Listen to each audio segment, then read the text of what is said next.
So, Rick, question. You have one of the many threads in your past, in your history, and one of the sort of allies in your toolbox has been somatic intelligence, somatic um, work and practice, the wisdom and the knowing of the body. And I'm just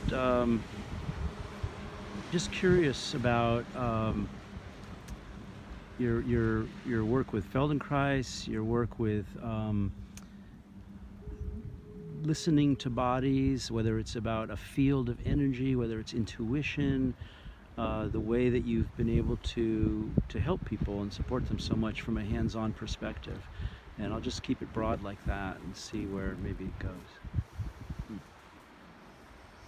Jeff, you ask us great questions. I love your curiosity and your memory. Mm.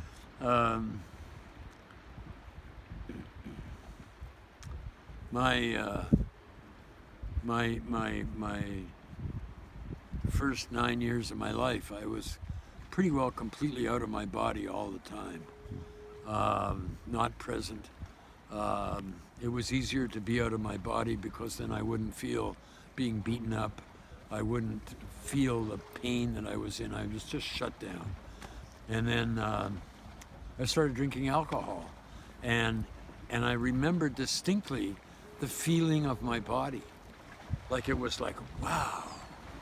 And I could feel all these things while this senile guy was teaching me how to fly a Wright Brothers airplane while we sit and drank champagne. And, he's in his 90s or something, and I'm like 9.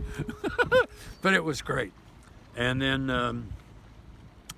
that kept up. And then I was lucky enough to become a teacher in a really progressive school district. And I was given the assignment of teaching physical education every afternoon to different classes. And the whole curriculum was based on dance and on non-competitive sports.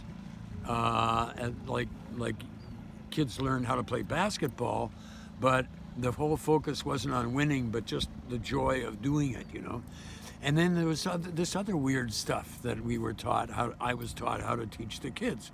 And it was all about body awareness. And it was beautiful, beautiful, creative stuff, and the kids loved doing it. Well, it turned out that it was based on the work of a guy called Moshe. His name was Moshe, but he didn't like the name, so he called himself Moshe Feldenkrais. And it was about rewiring your body. And when we get traumatized, our bodies get all jangled out of shape. We stop moving our hips, if we've been spanked or if we've been abused, or we don't move our shoulders, and little kids copy how their same-sex parents move. So I copied my father, and bingo, I end up not moving my hips, and I was bashed about my hips a lot of different ways, and so my feet always hurt.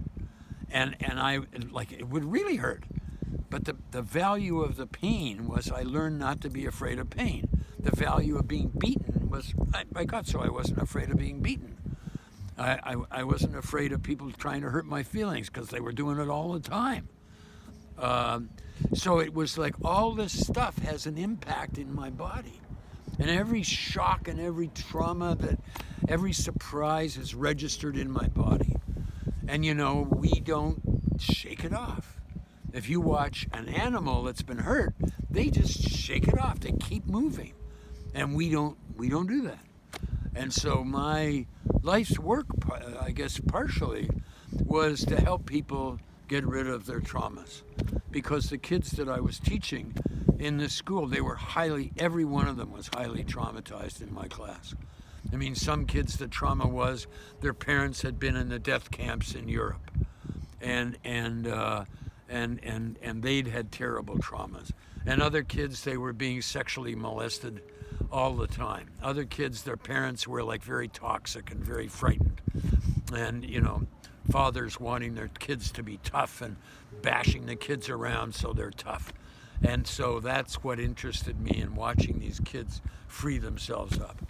So we're going to come back and do another one because thank you for this question, yeah. Jeff. Oh, yeah. The motor mouthing, but make sure you make your videos too, because what you know, more important than you could know, because you're carrying part of the consciousness of all of us. Okay? So you got to share it. Okay.